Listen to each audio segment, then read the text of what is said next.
No se puede entender la vivienda sin la ciudad sin la vivienda y a su vez estos sin los y las que lo habitamos. Y no es igual cómo se construye este espacio, ¿no? Un poco es esta la reflexión que quiero hacer.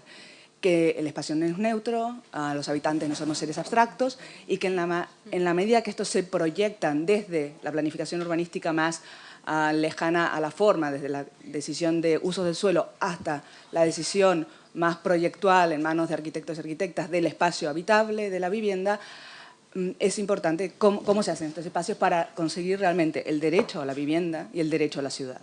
O sea, la vivienda por sí sola no hace ciudad, que ha generado obviamente un uso insostenible del territorio, segregación insostenible socialmente, ecológicamente, etcétera, una gran segregación, una gran fragmentación, que además esto en momentos de bonanza económica o aparente bonanza económica, todo puede ser, pero en los momentos de crisis estos espacios se convierten en espacios fantasmas, en grandes huellas de elefante blanco que nadie puede mantener y además en espacios de potencialidad, de gran inseguridad. No existe este ser universal, abstracto al que hemos de dar vivienda, sino es que pensar dentro de lo complejo que es en las diferentes necesidades, de edades, de orígenes, de opciones, del tipo que sean. La perspectiva de género significa incorporar precisamente esta vida de mayor complejidad que género, o sea, no es sexo, lo claro solamente, significan aquellos roles que tradicionalmente y culturalmente han sido asignados a las mujeres como sexo y que tienen que ver con el trabajo de la reproducción, el cuidado de los otros, las tareas no pagadas, las invisibles y las que, por tanto, no han estado presentes ni en el pensamiento de la ciudad ni en el pensamiento de las viviendas. A partir de estas experiencias del cotidiano, ¿qué hace que un barrio, como alguien nombró antes, tenga esta identidad y sea el sitio donde uno se siente soy más del barrio que de Bilbao? Por tanto, el proceso de participación es imprescindible para conocer, y después podemos ir a más allá, pero para conocer las realidades de los sitios necesitamos estos procesos.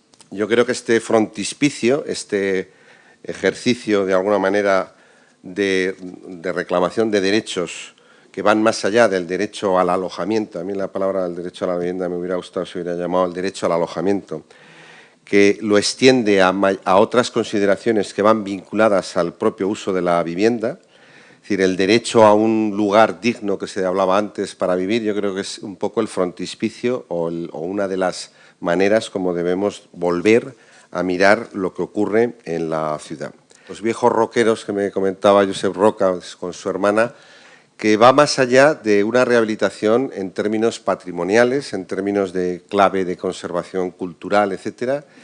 Reclamamos una visión pluridimensional del término, es decir, es una opción diferente de mirar el conjunto del territorio y, por supuesto, la ciudad. Es una opción que tiene en la ciudad existente su objeto principal.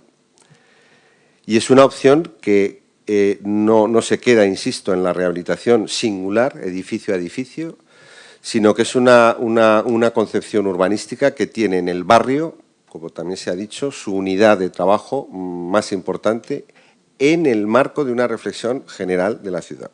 La importancia del barrio como espacio de convivencia. Es necesario la puesta en valor de muchos de ellos, 1945-1970. Aparte del reto cuantitativo, está el reto cualitativo. En clave de dinamización de la actividad empresarial o el efecto multiplicador que tienen los estímulos a la rehabilitación. Cataluña acaba de medir en un periodo 2006-2009, en un trabajo interesantísimo de Núria Pedrals, directora de Vivienda, es muy parecido en otros lugares, que por cada euro de subvención pública se generan 3 de inversión privada y, en consecuencia, 4 de inversión global. La creación de empleo y de puestos de trabajo que ello implica es evidente, no voy a entrar en detalles, pero tiene otra consideración. Se ha medido como 85 millones de euros en este periodo relativamente corto de inversión pública en el estímulo a las políticas de rehabilitación residencial, en lo que habría muchas más rehabilitaciones a considerar, de espacio público, etcétera, han tenido un retorno de 82 millones de euros para las administraciones públicas, por vía de IVA, de IRPF, Seguridad Social, menores costes de desempleo, IBI, etcétera. El problema está en los modos de intervención. Pregunto a los juristas que estáis aquí, cuando no haya aumento de edificabilidad, pero sí haya aumento de valor, ¿quién recuperará ese valor? Es sea, la mera acumulación de políticas sectoriales no va a crear por sí sola revitalización de barrios. En los años 90 aparecen las primeras sociedades de gestión municipal, sobre todo en temas de rehabilitación, y las primeras ya interadministrativas de grandes proyectos. Ese modelo de grandes sociedades se ha consolidado. Hay sociedades urbanísticas en Valladolid, Logroño. El Ministerio de Fomento ha cogido más importancia frente a la ciudad y que ADIF también, como ente gestor, que en la primera generación estaba un poco relegado, también ha cogido una mayor importancia y, por tanto, la generación de plusvalías, el aprovechamiento de las plusvalías, quizás en detrimento del plan urbanístico, también yo creo que se ha dejado sentir.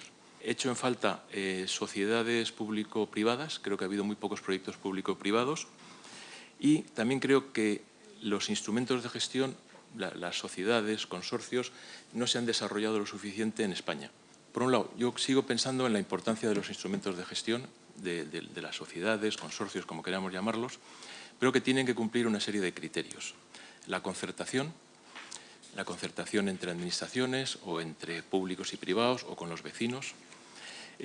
Algo que se ha comentado, y es que el plan urbanístico tiene que ir por delante de la financiación. Creo que eso es un error que se ha cometido en algunas ocasiones. Es decir, hay que definir el plan y luego ver cómo se financia. La multidisciplinariedad también es algo que ha surgido aquí. Es un enfoque global y olvidamos bastante en España, yo creo, que el transporte público.